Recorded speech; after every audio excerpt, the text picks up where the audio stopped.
రాజాపూర్ మండల కేంద్రంలోని జిల్లా పరిషత్ ఉన్నత పాఠశాలలో 10వ తరగతి విద్యార్థులకు పాఠశాల ఉపాధ్యాయులు 9వ తరగతి చదువుతున్న విద్యార్థులు వీడ్కోలు సమావేశం నిర్వహించారు. ఈ కార్యక్రమానికి ముఖ్య అతిథిగా హాజరైన రాజాపూర్ మండల ఎస్ఐ శివానంద గౌడ్ 10వ తరగతిలో ఉత్తమ ఫలితాలు సాధించే విధానం గురించి విద్యార్థులకు మోటివేషన్ ప్రసంగం చేసి విద్యార్థులను మోటివేషన్ చేయడం జరిగింది. ఈ కార్యక్రమంలో పాఠశాల ప్రధానోపాధ్యాయులు శ్రీనివాసరావు, ఉపాధ్యాయ బృందం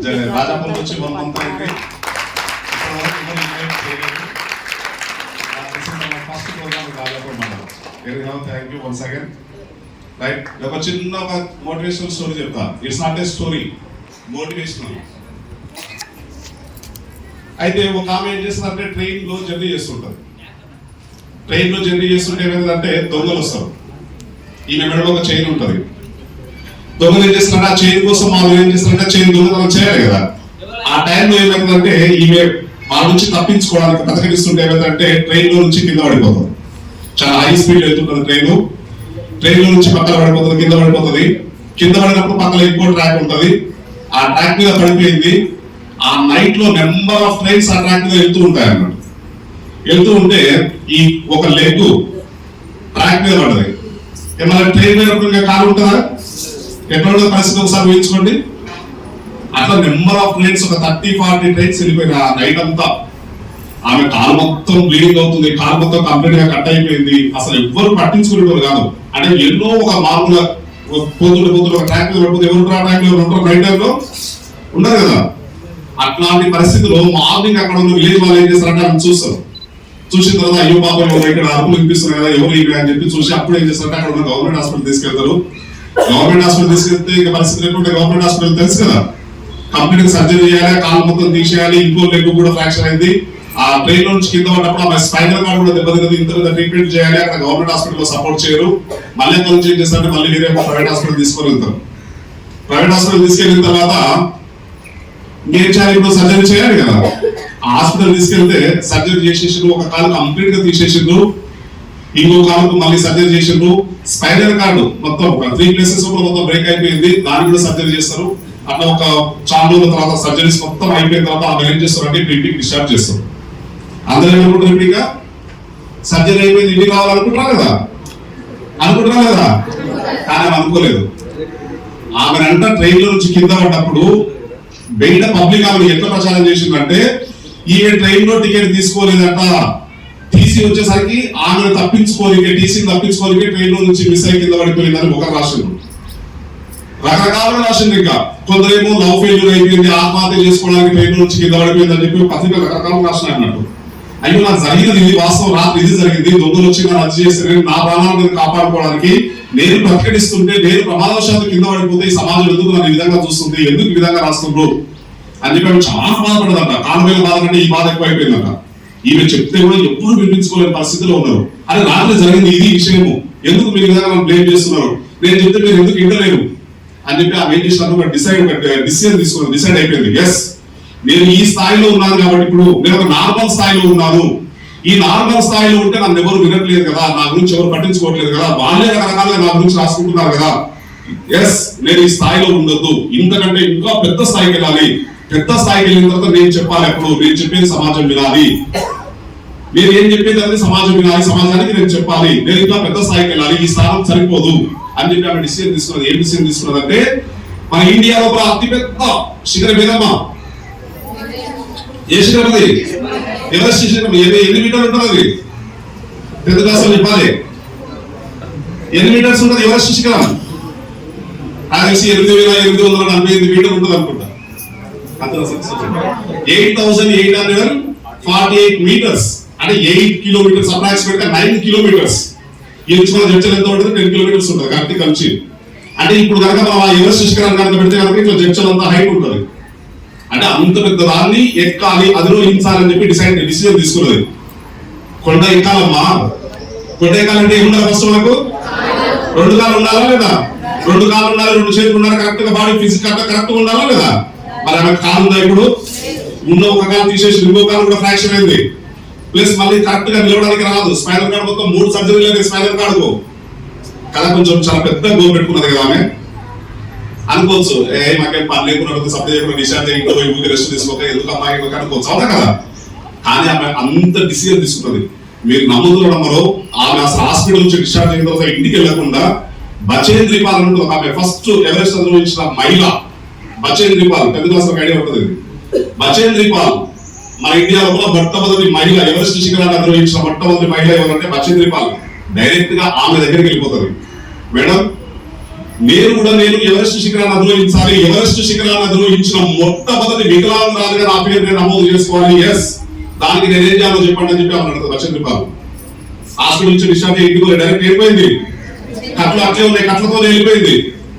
నిజంగా చూడండి, ఆమె మానసిక ధైర్యానికి నిజంగా మనం సెల్యూట్ చేయాలి. వికలాంగత్వం అనేది శరీరానికి కాదు, ఆమె మనసు అంత స్ట్రాంగ్ గా ఉంది. ఆమె వెళ్ళిన తర్వాత బచేంద్రి పాల్ చూసింది, ఒకసారి కింద నుంచి పైకి చూసింది. ఆమె చూసి ఏమన్నా తెలుసా? ఎస్, నువ్వు ఆల్రెడీ అధిరోహించినవు, ఎవరెస్ట్ శిఖరాన్ని అధిరోహించినవు. ఒక డేట్ మాత్రమే డిసైడ్ అయ్యేది ఉంది, అయిపోయింది. నువ్వు టార్గెట్ రీచ్ అయిపోయావు, లేదు అని చెప్పి ఆమెకు ధైర్యం చెప్తుంది, కొండంత ధైర్యాన్ని ఇస్తుంది బచేంద్రి పాల్. ఆమె ఆ రోజు నుంచి మొదలు పెడితే మీరు నమ్ముతున్నారు, కరెక్ట్ గా ఒక 2 years టైం లోపల, వితిన్ 2 years, ఆ రోజు నుంచి మొదలు పెడితే వితిన్ 2 years లోపల ఎవరెస్ట్ శిఖరాన్ని అధిరోహించిన మొట్టమొదటి వికలాంగురాలుగా పేరు నమోదు చేసుకున్నారు. అసలు ఒకసారి ఊహించుకోండి, అసలు మనకు నడవాలంటే కాళ్ళు ఉండి కూడా చేతులు ఉండి కూడా అన్నిటికీ ఉంటే కూడా మనం అసలు పరిగెత్తలేకపోతున్నాం, నడవలేకపోతున్నాం, పరుపద్దలేకపోతున్నాం, మన ఎన్ని కూర్చున్నాం, నా చేత కాలేదు అనుకున్నాం. అని ఒక కాలు లేదు, అసలు స్పైనల్ కార్డు 3 సర్జరీలు అయినాయి. 8,845 మీటర్ల ఎవరెస్ట్ శిఖరాన్ని అధిరోహించాలని చెప్పి గోల్ పెట్టుకున్నది, టార్గెట్ పెట్టుకున్నది. హాస్పిటల్ నుంచి డిశ్చార్జ్ అయ్యే ఎగ్జాక్ట్ ఒక 2 years లోపల అంత పెద్ద శిఖరాన్ని అధిరోహించింది. ఇప్పటి వరకు మహిళలు ఎవరు, వికలాంగాలు ఎవరు దాన్ని అధిరోహించలేదు. వికలాంగాలు ఎవరు అసలు టార్గెట్ పెట్టుకోవాలి, ఆమె పెట్టుకుని సాధించింది. ఆ ఒక్క ఎవరెస్ట్ శిఖరాన్ని కానీ సుమారుగా ఒక 10 దేశాల లోపల పెద్ద ఉంటాయి కదా, ఇంకా సౌత్ ఆఫ్రికా కానీ, చైనా కానీ, సంథింగ్ వేరే కంట్రీస్ ఉంటాయి కదా, అట్లాంటి శిఖరాలను కూడా ఆమె అధిరోహించింది. అవునా కదా? ఇప్పుడు ఆమెకు సాధ్యమైందా కదా? ఎస్, ఆమెకే సాధ్యమైనప్పుడు 2 కాళ్ళు లేకుండా ఇంకో కాలు ఆ విధంగా ఉండి కూడా స్పైనల్ కార్డ్ సర్జరీ అయినా కూడా ఆమె ఎవరెస్ట్ శిఖరాన్ని అధిరోహించినప్పుడు మరి నీకు నాకు 10/10 జీపీ ఎందుకు రాదండి? మనకు కళ్ళు ఉన్నాయి, కాళ్ళు ఉన్నాయి, చేతులు ఉన్నాయి, మన తల్లిదండ్రులు ఇక్కడికి మంచిగా చదివించు, ఇక్కడ పంపించు, ఇక్కడ చదువుతున్నాము, వెల్ ఎక్సలెంట్ ఫ్యాకల్టీ ఉన్నాయి. ఇక్కడ ప్రతి సబ్జెక్ట్ లో social, physical science, maths, English, each and every subject లో నిష్ణాతులు అందరు పీజీ చేసిన వాళ్ళు, ఎంఎస్సీ చేసిన వాళ్ళు టీచర్స్ ఉన్నారు. మరి ఇన్ని అవకాశాలు ఉన్నప్పుడు, ఇన్ని ఇన్ఫ్రాస్ట్రక్చర్ ఉన్నప్పుడు, ఇన్ని ఫెసిలిటీస్ ఉన్నప్పుడు, ఎస్, నీకెందుకు నాకెందుకు 10/10 జీపీ రాదు, మనకెందుకు వస్తుంది? ఆ స్కూల్లో చదువు 10/10 జీపీ వచ్చినప్పుడు మనకెందుకు కాదు? వాడు మన మనుషులు, వాడు ఎగ్జామ్ రాస్తున్నాం, మనం ఎగ్జామ్ రాస్తున్నాం, వాడు రోజు స్కూల్కి వెళ్తున్నాం, మనం రోజు స్కూల్కి వెళ్తున్నాం, వారికి అక్కడ టీచర్లు చెప్తున్నారు, ఇక్కడ కూడా టీచర్లు చెప్తున్నారు. మనకెందుకు కాదు 10/10 జీపీఏ? మనం ఎందుకు అనుకోదు 10/10 జీపీ రావాలని చెప్పి? అవునా కదా? ఎస్, ఆమె అనుకున్నది అధిరోహించింది వితిన్ 2 years లోపల. ఆమె సాధ్యమైనప్పుడు 10/10 GP, after 10/10 GP. Yes, exactly after 10/10 GP అంటారు. వాళ్ళకి సాధ్యమైనప్పుడు మనకెందుకు సాధ్యం కదమ్మా? మనం అనుకోవాలి, ఫస్ట్ మనం అనుకోవాలి. ఎస్, నాకు కళ్ళు ఉన్నాయి, కాళ్ళు ఉన్నాయి, చేతులు ఉన్నాయి, నాకు సబ్జెక్ట్ మంచిగా చెప్పిండు సార్లు, నేను చాలా బాగా క్లాసెస్ విన్నా, నేను రాయాలి. ఎస్, నేను 10/10 జీపీ తెచ్చుకోవాల్సిందే. మీ ఫస్ట్ టార్గెట్ అదే. ఆ విధంగా ఏం చేయాలంటే మనం టార్గెట్ ఫిక్స్ చేసుకోవాలి మైండ్ లో. నిద్ర లేచినా సరే, పడుతున్నా సరే, ఎస్ 10/10 వాళ్ళకి వచ్చినప్పుడు నాకు ఎందుకు కాదు, ఎస్ రావాల్సిందే నాకు. ఆ విధంగా పెట్టుకోవాలి, టార్గెట్ పెట్టుకోవాలి. ఏదో నేను 9 పెట్టుకుంటే సార్ అంటే నువ్వు 7లోనే ఉంటావు. ఇంకా సార్ నేను ఒక పాస్ అయితే సార్ అనుకుంటే ఎక్కడికో వెళ్ళిపోతావు. అట్లాంటి టార్గెట్ పెట్టుకోదు. టార్గెట్ అనేది ఎట్లా ఉండాలి? భయపడాలి, అందరూ చూసి భయపడాలి. మన టార్గెట్ చూసి అప్ప నాకు 10/10 జీపీ పెట్టుకున్నాను బాబు, కొట్టేస్తాను అని చెప్పి వాళ్ళు భయపడాలి. మనం చూసి, మన చదువు చూసి వాళ్ళు భయపడాలి. ఎస్ ఫ్రెండ్స్, మీరు రిలాక్స్ గా ఉండదు. ఈ ఎగ్జామ్స్ క్రూషియల్ టైం ఉంటుంది. మీరు ఎంత బాగా, మీరు ఈ సంవత్సరం మొత్తం చదివింది మొత్తం మీరు ఎంత యూటిలైజ్ చేసుకుంటారో, ఎట్లా చదువుతారో తెలియదు. కానీ ఆ విధంగా 10/10 జీపీ పెట్టుకొని మీరు 10/10 జీపీ తెచ్చుకున్న తర్వాత, ఇప్పుడు మీరు 100 మందిలో 76 మందిలో ఇక్కడ ఒకరు ఉన్నారు. బహుశా మిమ్మల్ని నాకు తెలిసి ఈ స్కూల్లోనే గుర్తుపడతారు. ఈ స్కూల్ దాకా ఇప్పటి వరకు మిమ్మల్ని ఎవరు గుర్తించరు. ఒక్కసారి 10/10 జీపీ తెచ్చుకోండి. మీరు నమ్ముతున్న మీ ఫ్లెక్సీలు మొత్తం ఊరు మొత్తం నటిస్తారు. అరే మా ఊరు మాట్లాడి 10/10 జీపీ తెచ్చుకున్నారు. హై స్కూల్ 10/10 జీపీ తెచ్చుకున్నారు. హై స్కూల్ రాజపూర్ 9.9 తీసుకున్నారు. 10/10 జీపీ 20 మెంబర్స్ వచ్చినాయి, 30 మెంబర్స్ వచ్చినాయి. అబ్బా, ఆ సాటిస్ఫాక్షన్ చూడాలి. మీకు పాఠాలు చెప్పిన గురువుల సాటిస్ఫాక్షన్ చూడాలి. మా పిల్లలు సాధించారు. Yes exactly. ఎంత హ్యాపీ అనిపిస్తుంది ఇప్పుడు టీచర్స్. ఆ హ్యాపీనెస్ అనేది మరి మీ వల్ల సాధ్యమవుతుంది. హ్యాపీనెస్ అనేది గురువులకు ఇచ్చే నిజమైన గురుదర్శనం ఎప్పుడమ్మా? మీరు ప్రయోజకులు అయ్యి మీరు 10/10 జీపీ చేస్తే కార్పొరేట్ స్కూల్ తో సహా ఏ మాత్రం తక్కువ కాకుండా గవర్నమెంట్ రాజాపురం చదువుల పిల్లలు కూడా 10/10 జీపీ తెచ్చుకున్నారని చెప్పి ఒక పేపర్లో కనుక ఒకటి వస్తే మీరు ఎంత హ్యాపీగా ఫీల్ అవుతారు, టీచర్స్ ఎంత హ్యాపీగా ఫీల్ అవుతారు, మీరు ఎంత హ్యాపీగా ఫీల్ అవుతారు. ఇంటి దగ్గర మీ తల్లిదండ్రులను చూడాలి. మీ ఇంటికి వచ్చి ఎవరైనా అబ్బాసు బాబు మీకు ఆడైనా 10/10 జీపీ వచ్చింది, మీ అమ్మాయి అయినా 10/10 జీపీ వచ్చింది అంటే కనుక మీ అమ్మ నాన్న కష్టం మొత్తం మర్చిపోతారు. సాంబా నా కొడుకు సాధించు, నా కూతురు సాధించు, మన కళ్ళలో ఆనందం చూడాలి. అవునా కదా? మనం ఎవరికాలలో ఆనందం చూడాలి? ఫస్ట్ మన జన్మనిచ్చిన తల్లిదండ్రులు హ్యాపీగా ఉండాలా కదా? దాని తర్వాత నెక్స్ట్ ఎవరు హ్యాపీగా ఉండాలి? టీచర్స్ హ్యాపీగా ఉండాలా కదా? మనం తెచ్చుకోలేమా? 10/10 జీపీ సాధ్యమవుతుందా కదా? దానికోసం హ్యాండ్స్ రేజ్ చేయండి. ఎంతమంది 10/10 జీపీ తెచ్చుకుంటారు? 10th class 10th last time ఎంత 10th క్లాస్ వీళ్ళంతా ముందు కార్యక్రమం. Very good, thank you. ఈ విధంగా మనం కష్టపడాలి. ఇది అయిపోయిన తర్వాత మీ అందరి ముందర టీచర్స్ రిక్వెస్ట్ చేస్తున్నాను. సార్ మీరు ఇంత బాగా పాఠాలు చెప్పి కష్టపడి వీళ్ళని ఈ స్థాయికి తీసుకొచ్చారు. వాళ్ళు ఈ స్థాయికి వచ్చిందంటే మీ భయము మీ భక్తి లేకపోతే వాళ్ళు ఇంత దూరం రాదు. 1000 మందిలో 100 మంది ఈ స్కూల్ వరకు వచ్చి 10th క్లాస్ చదువుకొని పోతున్నారు. మిగతా వాళ్ళు స్కూల్కి వస్తున్నారు. ఎక్కడ పోతున్నారంటే మా పోలీస్ స్టేషన్లోకి వస్తుంటారు. మీరు రాలేదు ఎక్కడ వచ్చిన పోలీస్ స్టేషన్కు? వచ్చినవా? దేనికి వచ్చినావా బాబు? చూడడానికి వచ్చినావా? చూడడానికి వస్తే ఓకే, నవ్వుతాము. ఓకేనా? ఇంతమంది సొసైటీలో ఇంతమంది ఉంటే మీరు 76 మంది మాత్రమే ఇక్కడ చదువుకుంటున్నారంటే మిగతా వాళ్ళు ఎక్కడ పోతున్నారంటే కొందరు వస్తున్నారు, మా పోలీస్ స్టేషన్కి వస్తుంటారు. థ్యాంక్ గాడ్ నిజంగా మీరు అక్కడ కాకుండా ఇక్కడ పాఠశాలకు వచ్చి ఇక్కడ వరకు వచ్చి ఇంత మంచిగా ఇక్కడ చదువుకుంటున్నారు. ఇది ఇట్లే కంటిన్యూ చేయండి. సార్ నాకు చిన్న రిక్వెస్ట్, మీరు 10th క్లాస్ అయిపోయిన తర్వాత సార్ అందరూ ఏమనుకుంటారంటే మామూలుగా ఒక ఇంటర్మీడియట్ చేయాలి, ఒక ఎంపీసీ చేయాలి, ఒక బైపీసీ చేయాలి అని చెప్పి ఉంటాయి. వాళ్ళకి మాత్రం తెలిసింది అంటే నా ఎక్స్పీరియన్స్ చెప్తున్నా. నేను కూడా 10th అయిపోయిన తర్వాత ఇంటర్ చేయాలి కదా. ఇంటర్ వచ్చినప్పుడు నాకు అనిపించింది 2 కనిపిస్తుంది, ఎంపీసీ కనిపించింది, బైపీసీ కనిపించింది. ఈ 2 ఉంటాయేమో అనుకున్నాను. నాకు కూడా తెలియదు, నాకు కూడా చెప్పలేదు. ఈ 2 ఉంటాయి కదా, ఈ 2 ఏదో ఒకటి సెలెక్ట్ చేసుకోవాలని చెప్పి ఒకటి సెలెక్ట్ చేసుకుని అన్న ముందరికి వచ్చేసిన. చదంతా అయిపోయిన తర్వాత ఒక్కసారి ఇంటికి తీసుకుంటే అరే 10th క్లాస్ అయిపోయిన తర్వాత కూడా ఇన్ని కోర్సులు ఉన్నాయని చెప్పి ఇప్పుడు తెలుస్తుంది నాకు. చాలా కోర్సెస్ ఉన్నాయి.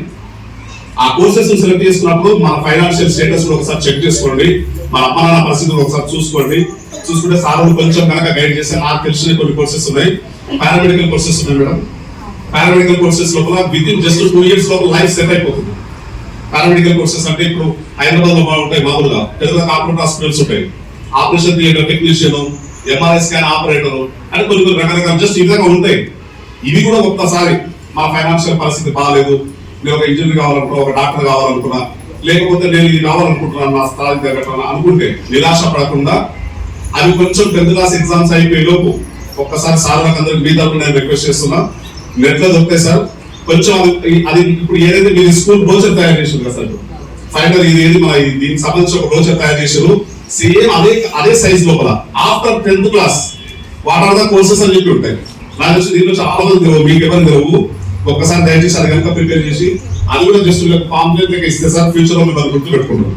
అదే నాకు ఇది తెలవకపోయి కదా చెప్తాను, అప్పుడే సెటిల్ అయిపోయింది, ఈ విధంగా రోడ్డు మీద ఉండకపోతుంది కదా అని చెప్పి కొందరు అనుకుంటే వాళ్ళకి ఏం చేస్తా అంటే ఒక జస్ట్ మెడిసిన్ లాంటిది వాళ్ళ దగ్గర పెట్టుకుంటే సరే వాళ్ళు చేస్తారా చేయడం తర్వాత విషయం.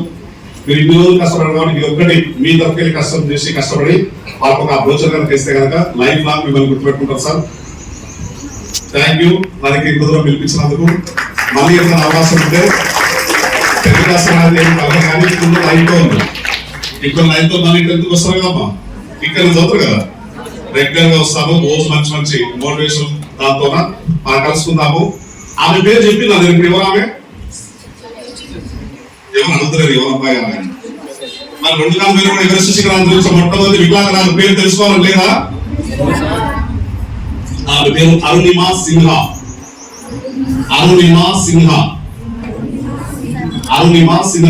గుర్తుపెట్టుకోండి, ఏ పేరు పేరు? Very good.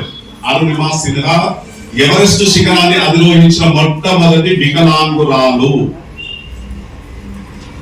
అరుణిమా సిన్హా. మనం కూడా మన ఆలోచన మన టార్గెట్ తో ఉండాలి, అరుణిమా సిన్హాలే ఉండాలి. ఆమె అధిపెట్టుకున్న టార్గెట్ ఇది ఎవరెస్ట్ శిఖరాన్ని టార్గెట్ పెట్టుకొని సాధించింది. మనం ఏం పెట్టుకోవాలి టార్గెట్? 10/10 జీపీఏ పెట్టుకోవాలి. 10/10 జీపీఏ వచ్చిన తర్వాత వాట్ నెక్స్ట్ అన్నప్పుడు మనకి సార్లు ఉంటారు, సార్లతో టచ్ ఉండండి, సార్ల ఫోన్ నెంబర్స్ తీసుకోండి, మిమ్మల్ని మంచిగా గైడ్ చేస్తారు. సార్ల మార్గదర్శక లోపల ఆ విధంగా వెళ్తే కనుక హ్యాపీగా ఈ రోజు మీరు కింద కూర్చున్నారు, ఇంకొక 5 సంవత్సరాల తర్వాత మీరు ఇక్కడ కూర్చోవాలి. మేము కూడా ఒకప్పుడు మీరే కింద కూర్చున్న వాళ్ళని, 100 మంది ఒకరిని కూర్చున్న వాళ్ళని, ఈ రోజు 20 మంది ఇక్కడ కూర్చుంటున్నారు. అందరికీ అది సాధ్యము. టైం అయిపోతున్నట్టుంది. Thank you very much sir. కొంచెం ఆలస్యంగా వచ్చారు, ఏమనుకోదు, వేరే ప్రోగ్రామ్ వెళ్ళింది. మళ్ళీ నెక్స్ట్ ఇయర్ ఫ్రెష్ గా మళ్ళీ వచ్చిన తర్వాత 9th క్లాస్ 10th వస్తారు, మంచిగా కలుసుకుందాము, మంచి మోటివేషనల్ స్టోరీస్ ఉంటాయి, మళ్ళీ కలుస్తా అవకాశం ఉంటాయి. Okay, thank you.